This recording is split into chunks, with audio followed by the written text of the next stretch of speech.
Hola, ¿qué tal, chicos? Espero que se encuentren muy bien. Hemos llegado prácticamente a lo último de nuestro segundo periodo, ¿cierto? Recordemos que hemos visto grandes filósofos como lo es Immanuel Kant, ¿sí? Ahora vamos a centrarnos en una filosofía de la ética, ¿sí? Una filosofía que se va a preocupar por la ética, ya no tanto como hablamos en Kant sobre el antes de, sino vamos a enfocarnos a las consecuencias, a las acciones, ¿sí? Para Kant no le importa las consecuencias, sino siempre decir la verdad. En este momento nos vamos a centrar en una filosofía utilitarista, es decir, vamos a ver ese liberalismo utilitarista que nos va a ayudar a nosotros a profundizar, a comprender mucho más por qué las consecuencias, ¿sí? Cuándo las consecuencias me van a permitir a mí determinar si una acción es buena o mala, correcta o incorrecta, o si una acción a partir de las consecuencias es moral. Bien, entonces vamos a concentrarnos un poco en esta filosofía, ¿cierto?, del liberalismo utilitarista, como estamos observando en este momento en pantalla, y vamos a hacer un barrido histórico a partir de lo que es ese liberalismo para poder comprenderlo muchísimo mejor. Bien, en primera instancia, ¿cierto? Tenemos que hablar de que ese liberalismo utilitarista, en una génesis o en su origen, a partir de un pensamiento liberal, ¿cierto? Nos va a indicar que hay que retrotraerlos a los comienzos de la reflexión política, es decir, tiene que existir un equilibrio entre la autonomía personal y el ejercicio del poder. Ojo que esto es muy importante para poder entender ese liberalismo que nos va a dar la mano o la entrada a esa filosofía utilitarista, esa filosofía de la ética, de la felicidad. Bien, entonces hay que tener en cuenta esa autonomía personal y obviamente el ejercicio del poder. Se habla de un liberalismo político, ¿cierto? Se habla de un liberalismo económico y este está enfocado hacia la nueva consideración de que el Estado abre las puertas, pero se da básicamente en la Gran Bretaña, en donde las teorías económicas tratan de explicar el funcionamiento de esa economía que nace a partir de la industrialización. Es decir, la economía está fundamentada, esa teoría económica está fundamentada a través por medio del amparo de esa industrialización. Bien, encontramos ahora que frente a esas ideas de grandes corrientes o pensamientos en esta época, existe una que son los fisiócratas, ¿sí? Esta doctrina, ¿sí?, que es económica, le atribuía su origen de riqueza, ¿cierto?, a la agricultura. La agricultura es el factor importante de esa economía, de esa parte importante como lo es la agricultura para los franceses. Pero resulta y pasa que esta situación, ¿cierto?, está enmarcada, ¿cierto?, en una riqueza que va a encontrarse en una posición y en una explotación de la tierra. Es decir, la agricultura es una posesión de tierras y es una explotación de la misma, ¿cierto? Es concebida por esos economistas ingleses como Adam Smith, obviamente que defendía, quienes defenderán que el trabajo, ¿cierto?, es el que crea la riqueza. El trabajo es el que crea la riqueza y está enfocado, ¿cierto?, hacia una doctrina económica a partir de la agricultura. Es necesario defender, ¿cierto?, lo que es la iniciativa individual, es decir, la que está por medio o para que por medio de la libre competencia se alcance el equilibrio social. Tiene que existir una libre competencia para existir o que se genere lo que es un equilibrio social, ¿cierto? El Estado, por su parte, debe intervenir lo menos posible en la economía, siendo su papel únicamente el de dar seguridad a la sociedad. El Estado debe procurar poco intervenir porque su función simplemente es ofrecer seguridad, ¿cierto? Seguridad a la población, ¿cierto? A la sociedad, frente a los peligros exteriores o al incumplimiento de las leyes en el interior, ¿ok?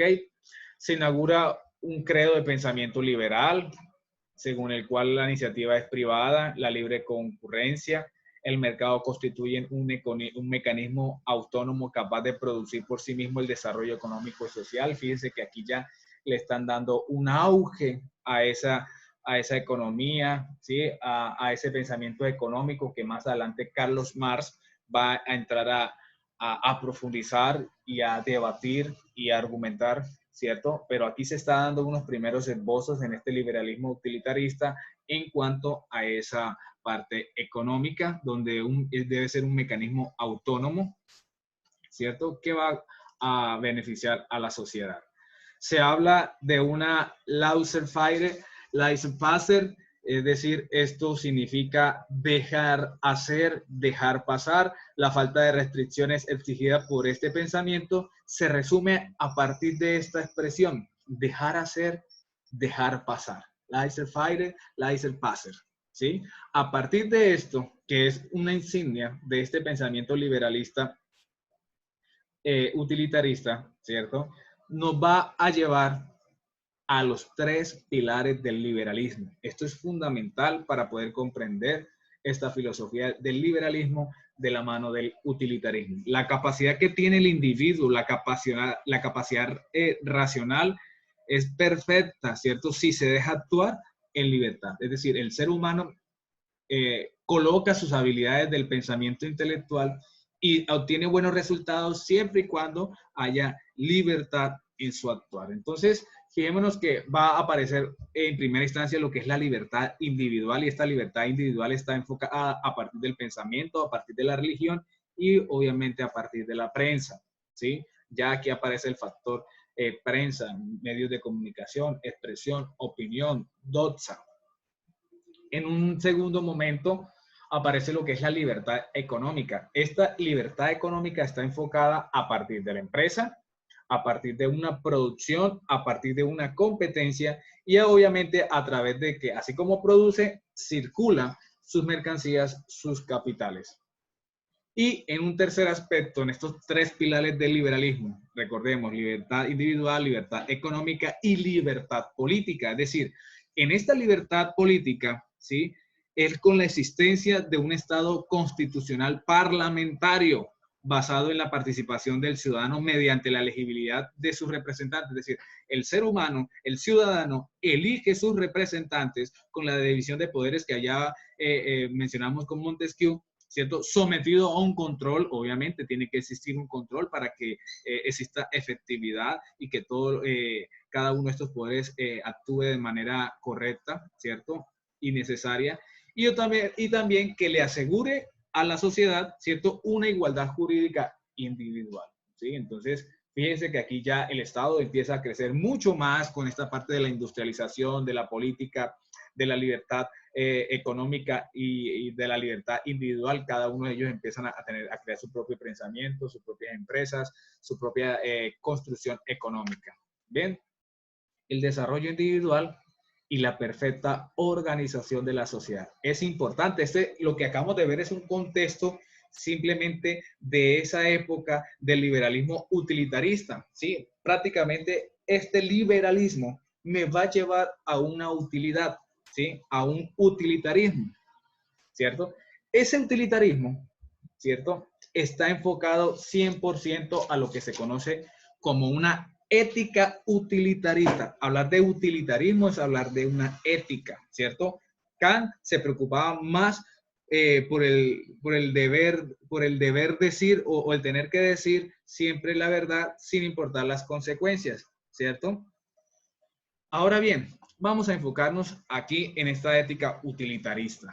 Bien, hay que partir primero por distinguir qué es utilitarismo. Entonces, el utilitarismo está preocupado por las consecuencias de la acción, ¿sí? Está preocupado por las consecuencias de esa acción. O sea, cómo una acción me va a mí a dar a conocer o a identificar si algo es bueno, malo, correcto o incorrecto. Entonces, el utilitarismo se enfoca hacia las consecuencias de la acción, ¿sí? Hacia las consecuencias de la acción. Es una doctrina ética, como ya habíamos mencionado, que empieza o está a partir de los comienzos de la época contemporánea, es decir, aquí ya nos vamos alejando de la época moderna y ya nos estamos introduciendo a lo que es la filosofía contemporánea. Tiene la finalidad es de la acción humana, es decir, el utilitarismo, su finalidad es la acción humana y la acción humana tiene que buscar lo que es la felicidad. Debe conseguir la felicidad. ¿Por qué? Por medio de la acción, ¿sí? Cuando una acción es buena, ¿sí? Es porque va a favorecer a a un mayor número de personas, ¿sí? Por lo tanto, va a encontrar felicidad. La acción es la realización de acciones útiles, ¿sí? Entonces, una acción, ¿cierto? Es la realización de acciones útiles. Por tanto, podemos decir que algo bueno, una acción buena, es una acción útil y por lo tanto se alcanza la felicidad. En segunda instancia, tenemos que hablar de qué es utilidad, el concepto de utilidad. El concepto de utilidad dice que el mayor beneficio posible para el mayor número de personas, ¿sí? Si yo voy a buscar un beneficio, pues ese beneficio para que sea correcto, sea bueno, tiene que favorecer a la gran mayoría, ¿sí? De personas para que eso sea útil. Por eso dice utilidad, el mayor beneficio posible para el mayor número de personas. Luego me dice que una acción es buena, mala, ¿cierto? Si produce o tiene como consecuencia un beneficio para el mayor número de personas. Una acción buena es aquella que me va, ¿cierto? Que me va a ayudar a mí a obtener un beneficio para un mayor total de personas, para un número mayor total de personas, ¿cierto? A mayor beneficio para un mayor número de personas, mejor será la acción. Una acción es buena o una acción es moral si una persona o si esa acción es positiva o trae beneficio para un mayor número de personas, ¿sí? A mayor beneficio, mayor número de personas será la acción. El criterio para determinar la felicidad. La utilidad es el criterio para determinar la felicidad y la finalidad de las acciones morales. Obviamente, hacer útil, pues obviamente es bueno y me va a producir a mí o me va a originar felicidad porque es el mayor número de personas, ¿cierto? Las acciones, por las consecuencias, tienen unas acciones muy grandes, muy amplias, ¿cierto? Por eso el mayor beneficio posible para el mayor número de personas. Una acción es buena o mala si se produce o tiene como consecuencias un beneficio para el mayor número de personas, ¿ok? Eso hay que tenerlo muy claro. En una tercera idea es coloca su atención, es decir, la ética utilitarista se va a enfocar, ¿cierto? En las consecuencias de la acción, consecuencias de la acción, no el antes, sino el después, en las consecuencias de la acción, lo que ocurre después de la acción, ¿cierto? Después de la acción, una acción correcta o incorrecta, buena o mala, ¿sí? A partir de esa consecuencia, ¿sí? De esa acción, ¿sí? Se evidencia o se puede decir si el acto que se realizó es bueno o es malo, es ético o no es ético, ¿cierto? O es moral o no es moral, es correcto o es incorrecto. Y en una cuarta idea de esta ética utilitarista, ¿cierto? Me va a hablar sobre que si la ética utilitarista es considerada como una ética sensocéntrica, ¿cierto? Sensocéntrica significa de que va a estar su atención en las sensaciones, ¿sí? En las sensaciones, en la experiencia, lo que podemos captar por los sentidos, ¿sí? Obviamente en la capacidad de sentir dolor, ¿sí? En el sufrimiento de las personas, ¿sí? En lo que es correcto o incorrecto, es con las consecuencias del exterior, es decir, lo que está a mi alrededor, ¿cierto? Me va a mí a decir si es bueno o es malo, si es correcto o incorrecto. Entonces, recordemos que esta ética utilitarista, ¿cierto? Va a colocar su centro de atención en las consecuencias de la acción, ¿sí? Entonces, podríamos nosotros preguntarnos cuál es el final o la consecuencia o qué ocurre después de la acción, si es algo bueno o es algo malo. ¿Cómo podemos nosotros contextualizar esto? Entonces podemos colocar dos ejemplos. El primero, el ejemplo del tranvía, ¿sí? El dilema ético del tranvía, ¿sí? Hay una línea del tren, ¿sí? Y hay 5 trabajadores obviamente ahí laborando, el tren viene sin frenos, nadie no tiene pitos, nadie le puede avisar a estos trabajadores, solamente hay una palanca y usted mismo es el que acciona la palanca y toma la decisión. Al accionar la palanca se desvía el tren por otra línea, pero resulta y pasa que por esa línea hay una sola persona trabajando, no hay nadie que le grite, no hay nadie, ¿sí? Es tomar la decisión. Si no acciona la palanca, pues obviamente son 5 vidas que se pierden, pero si acciona la palanca, pues obviamente va a morir una sola persona. En este ejemplo del transviado del tren, surge una buena acción, o sea, produce un beneficio para la mayoría. Salvar 5 vidas es mejor que salvar una desde el punto de vista de la ética utilitarista, ¿cierto? Otro ejemplo, encontramos, por ejemplo, en un hospital van a atender, el médico va a atender a una persona joven y a un adulto mayor, ¿sí? A un abuelito, ¿sí? Pues obviamente desde el punto de vista de la ética utilitarista, el médico atendería al joven porque tendrá mayor beneficio, ¿sí? Obviamente va a tener mayor placer y obviamente este joven va a vivir muchos más años. ¿Ven? Entonces, en estos ejemplos, ¿sí? Lo que plantea el utilitarismo es analizar las acciones por las consecuencias que tienen estas mismas, ¿sí? Se busca es las consecuencias, la acción, el mayor beneficio posible para el mayor número de personas, ¿ok? Encontramos de que en esta ética utilitarista o en el utilitarismo, el padre, el creador de esta corriente es Jeremy Bentham, ¿cierto? Quien nace en el año de 1748 y muere en el año de 1832, ¿sí? Luego tiene su sucesor, que es John Stuart Mill, quien es prácticamente el representante más importante del utilitarismo y que ya en otra videoclase estaremos explicándolo un poco más a fondo a John Stuart Mill, ¿cierto?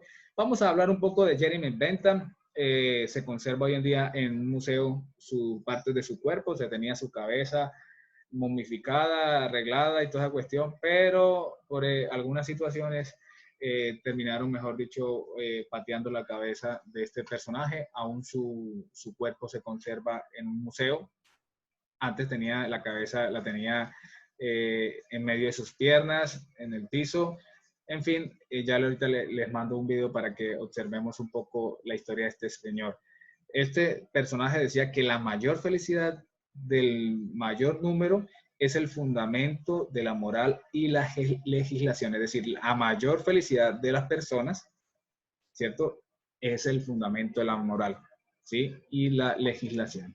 Veamos un poco su filosofía. Primero, confiere una dimensión moral a los presupuestos implícitos en el liberalismo, es decir, él va a darle un poco, un tinte a esa parte monetaria, a esa parte económica, a esa parte de la industrialización, él va a darle un toque de moral, ¿cierto? Va a formular lo que es el principio del interés. ¿En qué consiste este principio del interés?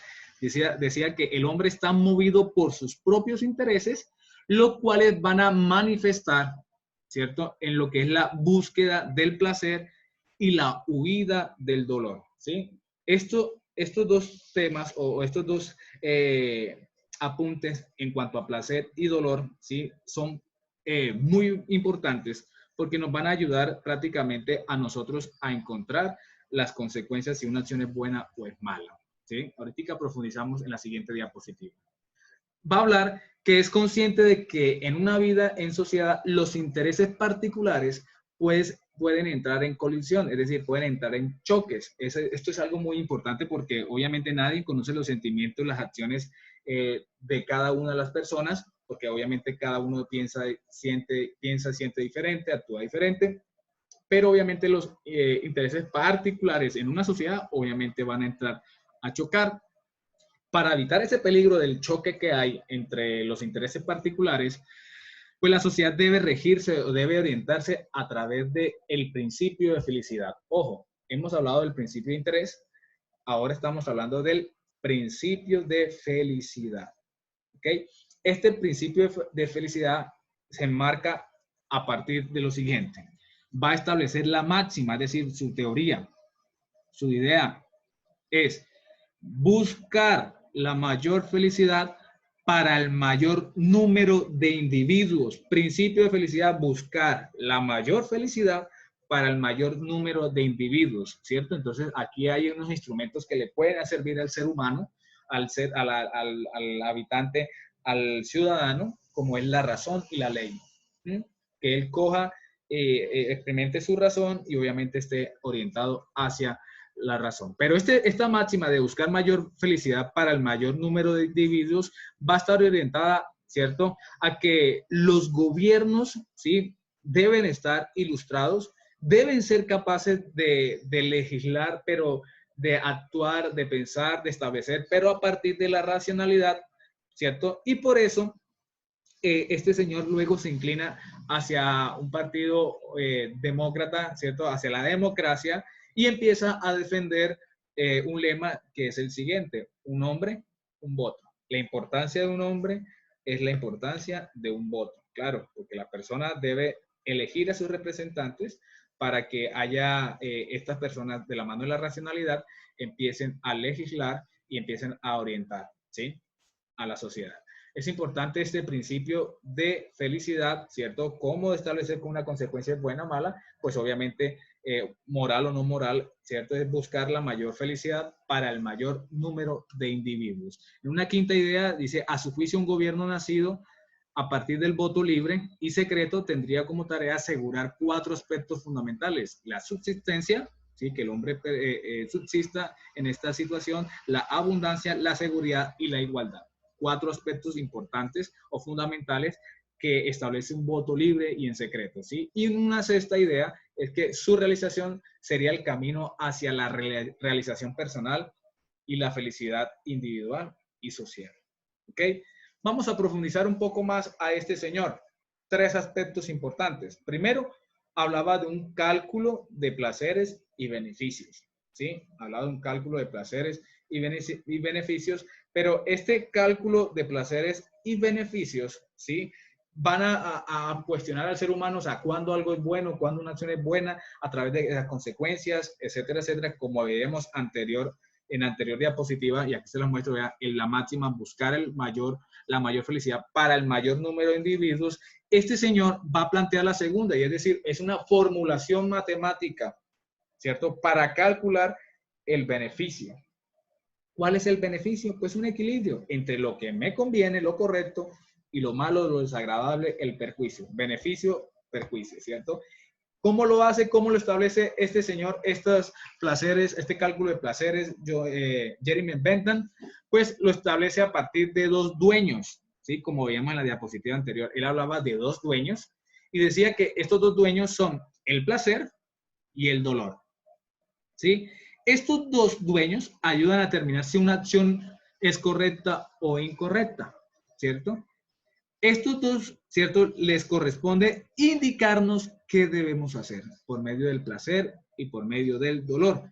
Saber si una acción tiene como consecuencia generar placer o dolor a una persona, ¿sí? De estos dueños nos van a ayudar, nos deben ayudar a nosotros a orientar ese proceso de análisis, ese proceso de esas consecuencias para determinar si son buenas o no son buenas, ¿cierto? Pero a mayor número de personas que sea favorable ese beneficio, pues obviamente va a haber felicidad, ¿ok?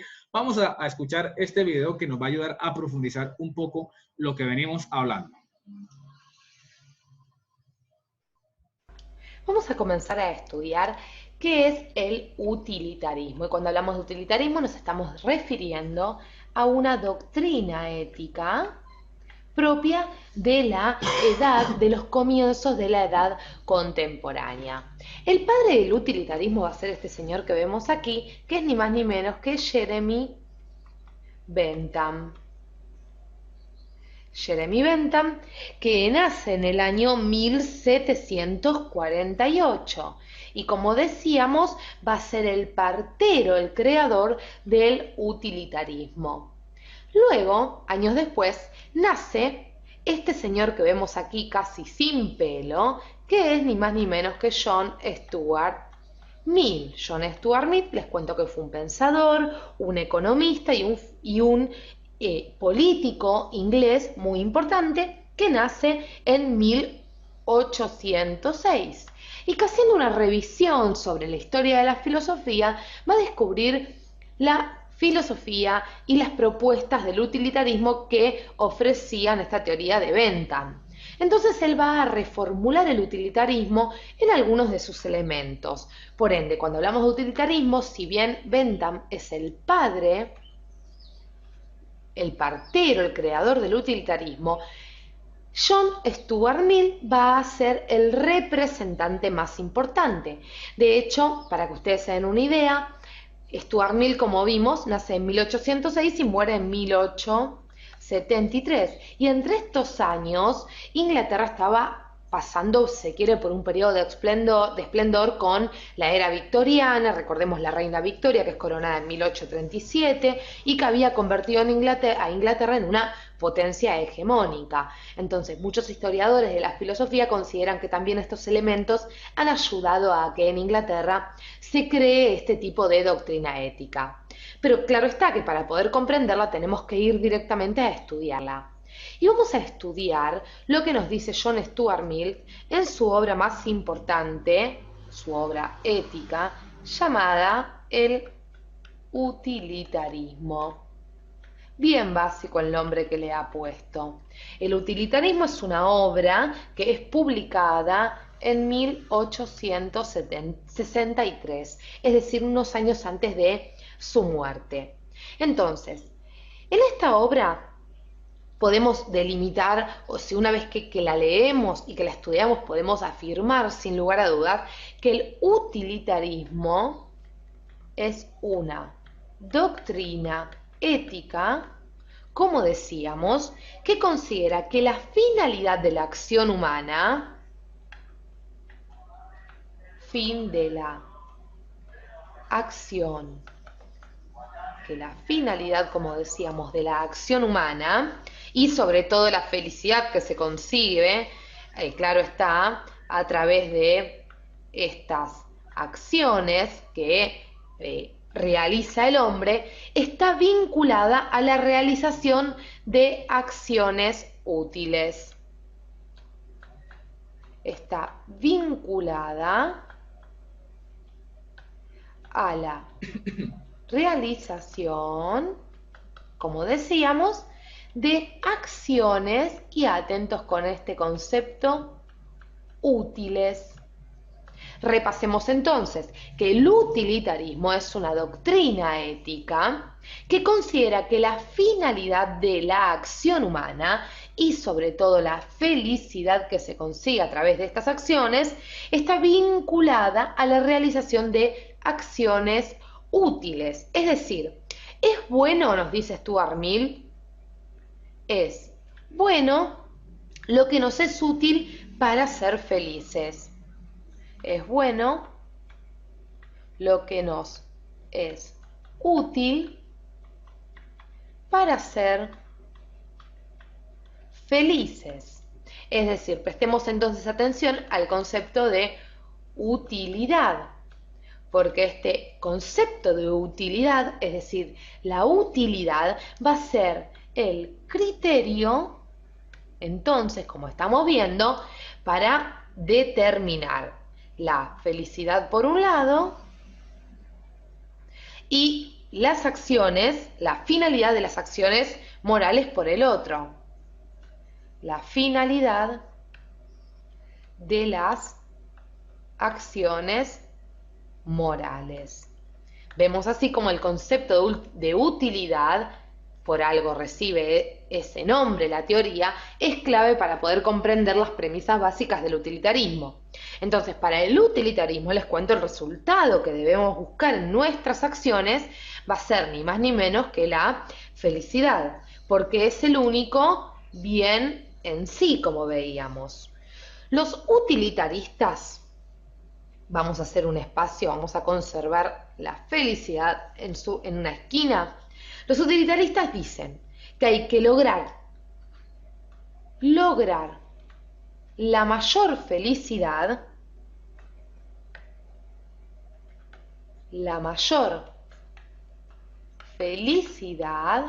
para el mayor número de personas. para el mayor número de personas posible. Es decir, nuestro actuar, vamos a explicarlo de esta forma para que lo podamos comprender. Nuestro actuar, nuestras acciones, involucran a otros y siempre debemos tener esto en cuenta, que cuando yo actúo estoy también influyendo sobre la conducta de mi prójimo. La felicidad del otro, nos dice Stuart Mill, es tan importante como la mía. Entonces, el utilitarismo va a sostener que se debe considerar el bien de la mayoría siempre, es decir, hay que tener siempre en cuenta que hay que lograr la mayor felicidad para el mayor número de personas posible. Pero atención a esto, porque el utilitarismo dice que para determinar si una acción es moral, se debe calcular las consecuencias buenas y malas que resultarán de esta acción.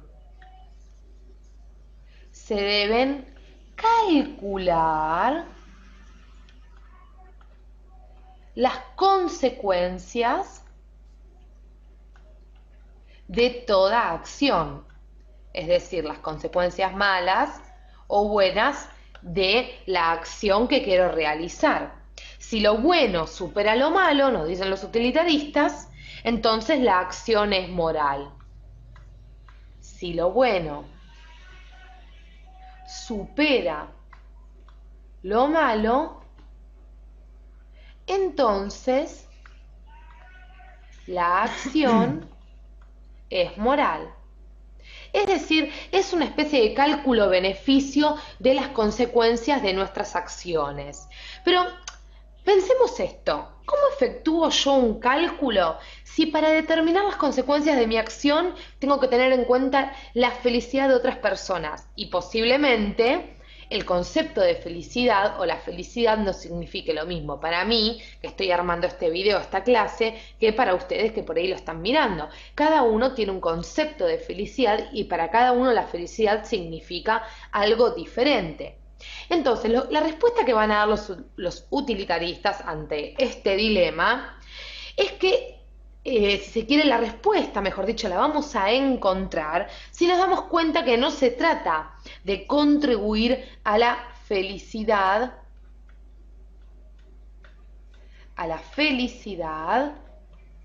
de cada uno. Yo no tengo que estar atento a la felicidad en sí de cada uno, sino que hay que asegurarse de no intervenir en la libertad de los demás. Nos debemos asegurar el no intervenir en la libertad de los demás.